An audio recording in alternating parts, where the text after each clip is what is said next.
ഇനി ബംഗാളിലെ സാഹചര്യം എന്താണെന്ന് നോക്കാം. ബംഗാളിൽ മുഖ്യമന്ത്രി തീരുമാനിക്കാനുള്ള യോഗം ഉടൻ ചേരും. കേന്ദ്ര നിരീക്ഷകനായ ആഭ്യന്തരമന്ത്രി അമിത്ഷാ കൊൽക്കത്തയിലേക്ക് തിരിച്ചിട്ടുണ്ട്. രണ്ട് ഉപമുഖ്യമന്ത്രിമാർക്കും സാധ്യതയുണ്ട്. ഉപമുഖ്യമന്ത്രിമാരിൽ ഒരാൾ വനിതയാകും.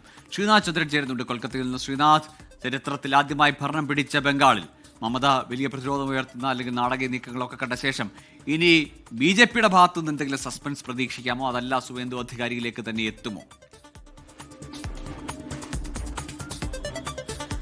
ഗൂഗിൾ ശ്യാമപ്രസാദ് മുഖർജിയുടെ ബംഗാളിൽ ആദ്യമായി BJP അധികാരം പിടിച്ചു. ആദ്യത്തെ മുഖ്യമന്ത്രി അധികാരമേൽക്കാൻ പോകുന്നു. നാളെ രാവിലെയാണ് സത്യപ്രതിജ്ഞ. പക്ഷേ അത് ആരാകും എന്ന കാര്യത്തിലുള്ള അന്തിമ തീരുമാനം, പ്രഖ്യാപനം ഇന്നിപ്പോൾ അല്പസമയത്തിനകം ഉണ്ടാവാൻ പോവുകയാണ്. 4 മണിയോടെയാണ് നിയമസഭാ കക്ഷി യോഗം തീരുമാനിച്ചിട്ടുള്ളത്. കേന്ദ്ര ആഭ്യന്തരമന്ത്രി അമിത്ഷാ അധ്യക്ഷനായ ആ യോഗത്തിൽ പങ്കെടുക്കുകയും ചെയ്യും. 5 മണിയോടെ പ്രഖ്യാപനം ഉണ്ടാവും എന്നത് നമ്മൾ പ്രതീക്ഷിക്കുന്നു. സുവേന്ദു അധികാരി എന്ന പേരിലേക്ക് തന്നെ കാര്യങ്ങൾ നീങ്ങുന്നു എന്നതാണ് ഏറ്റവും ഒടുവിൽ നമുക്ക് ലഭിക്കുന്ന വിവരങ്ങൾ.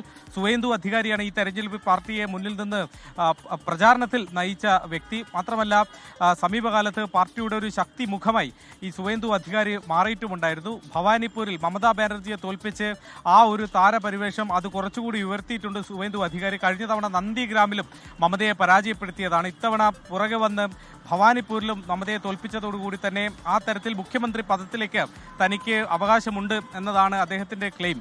മാത്രമല്ല കഴിഞ്ഞ ദിവസങ്ങളിലൊക്കെ തന്നെ അദ്ദേഹത്തിന്റെ ഭാഗത്തു നിന്ന് വന്ന പ്രതികരണങ്ങളൊക്കെ തന്നെ ആ തരത്തിൽ ഒരു മുഖ്യമന്ത്രി പദത്തിലേക്ക് അദ്ദേഹം നീങ്ങുന്നതിന്റെ സൂചനയായി പോലും വിലയിരുത്തിയിരുന്നു. ഏതായാലും 2 ഉപമുഖ്യമന്ത്രിമാർ കൂടി ഒരുപക്ഷെ ഉണ്ടായേക്കാനുള്ള സാധ്യതയുണ്ട്. ആ തരത്തിൽ കൂടി ചർച്ചകൾ നീളുന്നു. അങ്ങനെയെങ്കിൽ ആദ്യമായി 2 ഉപമുഖ്യമന്ത്രിമാർ ഉണ്ടാവാൻ പോകുന്നു.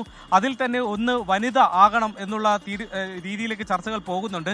അഗ്നിമിത്ര പോളിന്റെ പേരാണ് ഇപ്പോൾ ഉയർന്നു കേൾക്കുന്നത്. നേരത്തെ രൂപ ഗാംഗുലിയുടെ പേര് കൂടി ആ തരത്തിൽ പരിഗണിക്കപ്പെട്ടിരുന്നു. പക്ഷേ ഏറ്റവും ഒടുവിൽ സംസ്ഥാന വൈസ് പ്രസിഡന്റ് കൂടിയായ അഗ്നിമിത്ര പോളിന്റെ പേരാണ് ഇപ്പോൾ പരിഗണിക്കപ്പെടുന്നത്. അങ്ങനെ 2 ഉപമുഖ്യമന്ത്രിമാർ, അതിലൊന്ന് വനിത എന്ന രീതിയിലേക്ക് ചർച്ചകൾ പോകുന്നു. ഏതായാലും 5 മണിയോടെ ഈ കാര്യത്തിൽ ഒരു പ്രഖ്യാപനം ഉണ്ടായതിന് പിന്നാലെ ഇന്ന് തന്നെ എല്ലാ MLA-മാരും ചേർന്ന് ഈ കക്ഷി നേതാവിന്റെ കൂടെ ലോക് ഭവനിലേക്ക് പോകും. അവിടെ വെച്ച് ഗവർണർ കണ്ട് സർക്കാർ രൂപീകരിക്കാനുള്ള അവകാശവാദം ഉന്നയിക്കുകയും ചെയ്യും. നാളെ രാവിലെ 10 മണിയോടെ സത്യപ്രതിജ്ഞ. രവീന്ദ്രനാഥ ടാഗോറിന്റെ ജന്മദിനത്തിൽ കൊൽക്കത്തയിലെ ബ്രിഗേഡ് പരേഡ് ഗ്രൗണ്ടിൽ വെച്ചാണ് സത്യപ്രതിജ്ഞ നടക്കാൻ പോകുന്നത്. അവിടെ പ്രധാനമന്ത്രി നരേന്ദ്രമോദി ഒപ്പം NDA ഭരിക്കുന്ന സംസ്ഥാനങ്ങളിലെ മുഖ്യമന്ത്രിമാർ എല്ലാവരും എത്തുന്നുണ്ട്. വലിയ സുരക്ഷയിൽ വലിയ ചടങ്ങാക്കി മാറ്റാനുള്ള ഒരു തയ്യാറെടുപ്പിൽ തന്നെയാണ് BJP നേതൃത്വം. ഗൂഗിൾ